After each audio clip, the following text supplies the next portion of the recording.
Right, so like a genius, I just came out, did all of this, did the whole recording bit, and forgot to plug my fucking mic into the Hero Black, so I've just been talking to absolutely no one, like a cotton-headed ninny muggins, which is hilarious.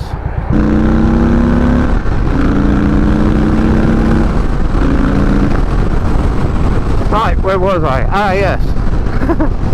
I was talking about a 1,000-mile review of this motorcycle, even though I've done more than 1,000 miles. So what I'm going to do, I'm going to sit at about 55-60 miles an hour, cruising on my cruiser, whilst I talk to you about it, because I think if I go any faster than that, it'll get a bit noisy. So this is my review of the Indian Chief Dark Horse after I've ridden it for about 1,150 miles. I hope you can hear me. I'm on the an A road at the moment. It's 70 limit. I'm doing about 60, just cruising whilst I talk to you guys.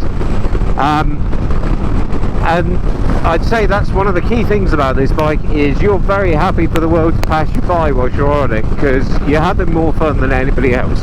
Even at 65 miles an hour cruising along here, this bike is just a great place to be. I've done, like I say, I've done over 1,100 miles. I think it's about 1,150 miles on this thing, and I have to say it's the most fun I've had on a motorcycle up until now, simply because it's the most entertaining. Is it the fastest? No, not by a long shot. Is it the most comfortable? No, not really. Is it the smoothest ride? Absolutely not. Is it the most enjoyable? Yeah, by 100 miles easily. And I think that comes down to the nature of the bike and the way you ride the bike when you come out on something like this. I've done a couple of very small bits and pieces to it, but there's some other stuff that I want to do that I think will turn this into my perfect bike over the next year or so. And yeah, it really is an enjoyable thing just all round. I love it. I absolutely love how this bike feels, how this bike rides, how this bike looks. I love having this thing in my garage, and I love going out and having a cup of coffee and just staring at it. I think for me this is about as perfect a bike as I'm ever going to get. I can't say I've ridden all the Harleys, I've ridden all the cruisers and things like that, but this style of bike makes me happy. And I don't feel the big thing for me, and the change from riding sports bikes and adventure bikes to riding this, is I don't go out on the bike and feel like I need to attack everything. I feel like I can go out and I can just enjoy my ride. Like, I'm doing 65 miles an hour. I don't have to be full tuck. I'm comfy. Well, reasonably comfortable. I'll get onto that in a second. There are some bits that I want to change. And then, yeah, I've done the exhaust. I've got a higher sissy bar on, or a sissy bar with a bigger backrest for Beck, so she feels comfortable on it. Because of the way this thing pulls, she didn't feel comfortable with the stock. I had the low stock one. It was only like a couple of inches, so it's, you know, she'd feel like she was going to slide over the top of it. So I've got a proper height backrest, and I got one with a shelf on the back, which means that I can then put a sissy bar bag on the back of it, which works brilliantly. It's ended up, you know, I've got a jumper in there, warm pair of gloves, because I've got like summer gloves on at the moment, which are great, but this is the UK, so if I'm out past 6 o'clock and the temperature starts dropping, you'll lose the feeling in your hands within 10 minutes of riding, because it will go below like 15 degrees. Well, the other week I got caught out in it. I went for a ride with a mate, wearing summer gloves and everything like that. We stopped off for a cup of coffee, and I sat off home, and the temperature dropped 10 degrees centigrade in the ride home, and by the time I got home I was absolutely freezing. So a sissy bar bag, absolutely perfect. I do want heated grips again. I've had heated grips on all my bikes, and I miss having it, not having them on this. I think there's something weird because of the way the throttle assembly is built on this bike. The throttle actually goes into the end here rather than the grip going over the throttle assembly so much. So I'm likely to have to go with the Indian heated grips, which are far more expensive. They're like £300, which is obscene for a set of heated grips, but it's as close as makes no difference. A £20,000 bike, so 300 quid for a set of heated grips. Yeah, fair enough. It's that BMW owner mentality, isn't it? It's you get into a premium brand and it's like, oh well, the option's only this compared to the main price, and it's like, yeah, okay, I get it. Apologies if it's windy. I've had some real problems with my GoPro trying to get this video started and bits like that, so we shall see if this actually works and what the audio quality is like, and I'll try and tidy up the audio as best I can. I did try recording this on a much slower piece of road. There was a good 20-25 minutes on 30-mile-an-hour roads, but yeah, I'm not on 30-mile-an-hour roads anymore, and there's wind, so it's a motorcycle. What can you do? I'm actually tempted to start just videoing my rides and then recording voiceovers separate, but we shall see. The other thing I was thinking of doing is going through a list of upgrades and bits like that. I think that there's some cool stuff that I can do on this bike that I think people would like to see. I don't know, but also stuff that I want to do for myself, and yeah, work and challenges with redundancies and bits like that. So this bike has kind of become my escapism piece, my kind of go-to to deflate at the end of a really shitty day, because I've had more of those than not recently. And whilst I've got an amazing family at home, the kids and Beck, and we are getting married later on this year, there's something to be said for where I've had days where I've had to make people redundant or make decisions on redundancies and things like that recently, and I can come out on the bike and blow the cobwebs away and kind of clear it all out a little bit. It's worth its weight in gold to me, this thing is, at the moment. The wedding, that side of things, that's coming along a complete dream. Beck's fantastically organised and all of that stuff, getting everything together the way it needs to be done, and she's just amazing with that sort of stuff. Work-wise, I found out I am getting made redundant middle of August, so that's kind of shit. And redundancy when the business is going through insolvency means you don't get any payout or anything like that. So I've worked there for 7 years, and it's essentially, here's your 7 years, fuck off, you don't get a penny. Which, such is life, I suppose. But it's making me think about doing other things and maybe doing some consultancy or something else a little bit more, something that gives me a little bit more freedom and a little bit more control over my own destiny, which I think it certainly wouldn't be missed at this moment in time. But such is life, it carries on, and I got a fucking cool motorbike, so it ain't that bad.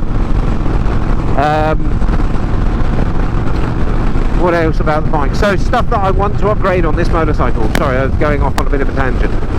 Stuff I want to upgrade on this motorcycle. I've already done the exhaust. I got a set of custom-made pipes from a guy on Facebook. I will put in the comments his name. I can't remember. He's on the Indian Motorcycles forums and bits like that. He's a great guy, and the quality of these things was absolutely phenomenal.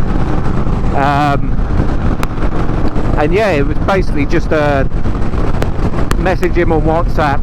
It cost me 280 quid, I think, and they were, he sent me a couple of pictures of him making them, then shipped them off, and they were with me within, I think, a week. It was fantastic, and they're really well made.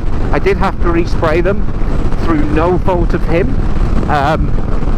I managed to take them out of the box and drop them immediately and put a massive scratch down the side of one of them, and then because I was repainting it with exhaust paint and I didn't cure it properly and yada yada yada, it basically turned into this whole ordeal. But if you're going to paint them yourselves using exhaust paint, do put the exhaust in the oven and actually cure the paint if you want it to be the right colour, which I didn't at first. So I got like a two-tone thing as the exhaust got hotter at the back than they did at the tips, and yeah, just complete ball ache. And if I'd actually spent half a minute thinking about what I was doing at any stage through this process, I would have known not to do that. So yeah, learn from my mistakes. Don't be a fucking idiot when it comes to stuff like that. Do it properly. What else? I've got the, like I said, I've got the sissy bar on the back. I've got the sissy bar bag, which jumper, gloves, extra bits and pieces. That's all cool. The Burley Brands bar bag at the front, wallet, phone, keys, disc lock, great. That, you know, for I think it was about 40-50 quid. That thing's great. Absolutely love the look of it. And then there's a few bits that I'd like to add to the bike to make it a bit more shaped for me. I've set up one of the heated grips because of this country, but I want to add some slightly taller bars. I'm thinking about doing the mid risers, so it'll sit me up a little bit more. So I'm 6 foot and I'm quite long in the body, so for longer rides I do find myself hunching over a bit. Obviously it's not in the same ballpark as sitting on a sports bike for hours on end, and it's, you know, the Tiger actually had a similar sort of thing with the Tiger, because the bars were quite low and far away. I was a little lent over that as well, and that's just my body shape. So I'm going to put slightly taller bars on there, and I'd like to get the Memphis Shades Road Warrior fairing. That fairing, I want to go for that one because it's bigger than the Sport Chief fairing that you can get on the Indian, on the Chief, and I'm pretty sure I worked it out. I can get the Road Warrior fairing and 2 different size windscreens shipped to me from America for cheaper than just the plastic, just the plastic fairing without any windshield from Indian, which, you know, it's a genuine Indian part and stuff like that, but Jesus Christ, the accessories on this bike are expensive. And you know, if you're buying one of these, go into it knowing that they are expensive. I found if you want a sissy bar similar to mine, Craft Ride is the make of the one that I've got, and I got it from Motia, which is a German company. I have to say, the quality of that sissy bar and bits like that, I've got no problem buying more Craft Ride bits and more stuff from Motia. I was really impressed with their stuff. And I got the sissy bar bag from a company called Fat Skeleton, which I'll link to their website below. I'm not affiliated with any of these people, but their customer service and how quick things are turned around with, I've been pleased with. So yeah, they're decent company, so why not? And then I think the other other thing that I'm toying with the idea of is putting forward controls on this, because I rode a mate of mine's bike the other week and he's got forward controls on his bike and I quite liked it. But what I might do instead is I might just put the engine bars on here. Motia do a set of 38mm wide engine bars that you can put, it's got like a rubberized footrest part on top of it, so I can be cruising along with my feet up like that, which I think works just as well. And yeah, I think stuff like that just works really well on this style bike, and I think it'll work perfectly well for me as well.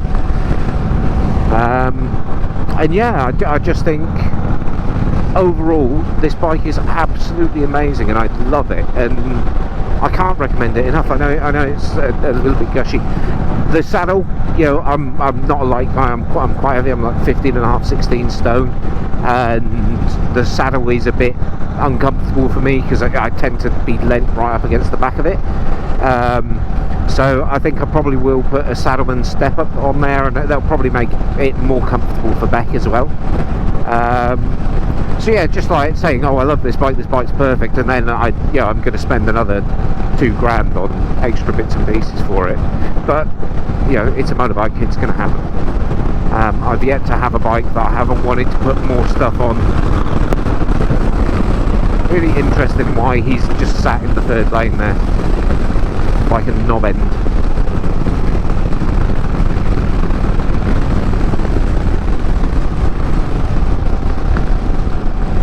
But yeah, this the Indian Chief is by far and away my most favourite bike I've ever owned. Do I still want to have multiple bikes in the garage? Honestly, yeah. But that's just because I do, not because I need to. Like, this bike does do everything that I need. I'd like, honestly, I know it sounds daft, but I'm really toying with the idea of getting, this will be next year after wedding's done and work's all sorted out and I've got a new job and all the finances are back in where they should be. But I really like the idea of having this thing in the garage and then having the Himalayan 450 that's sat next to it as well. So I got something that I can take around the country lanes around me and absolutely beat the living piss out of. And something like this, which I can go out and, you know, next Sunday I'm rolling out to Wales with one of my friends. We're going to Battle House in Wales from where I am. It's like a 4.5 hour each way. So that'll be a nice test of this bike and how it feels. And yeah, it's just, this bike fucking rocks. It really does. And yeah, whilst work is crap and there's problems with, you know, being made redundant and stuff like that, it'll turn into an opportunity. And, you know, the reality is life ain't that bad. I'm getting married this year. The kids are doing good. The eldest is finishing her exams up for GCSEs very shortly. You know, we're doing all right. So yeah, if you're wondering whether or not you should get an Indian Chief, the answer is yes, you should. Should you spend 20 grand on a cruiser? No, only if you really can. A friend of mine's got a Suzuki Intruder, I think it is, 1800. I think that was about 6.5. That bike is absolutely beautiful, absolutely gorgeous to ride, and a third of the price of this. And yes, this is talk and it's fun and it's, you know, brand new toy and everything like that, but that Suzuki's got is quite special as well, and they've both got their own merits. I think they're amazing bikes for their own reasons. This is a bit more talky and a little bit more aggressive off the line, but he's got the top end on it. He's got another 20 brake horsepower, but down low this thing will, you know, pull away from him, but he'll always be able to reel me back in. So it's kind of that, going out for a ride with him is great fun because it's just one after the other going backwards and forwards, and we swapped bikes and had a ride out on it, and it's his saddle's definitely more comfortable than this, that's for damn sure.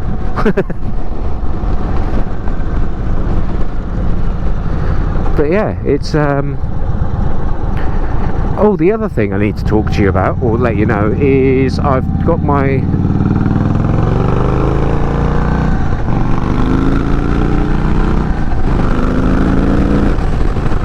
God, that's fun. I've got my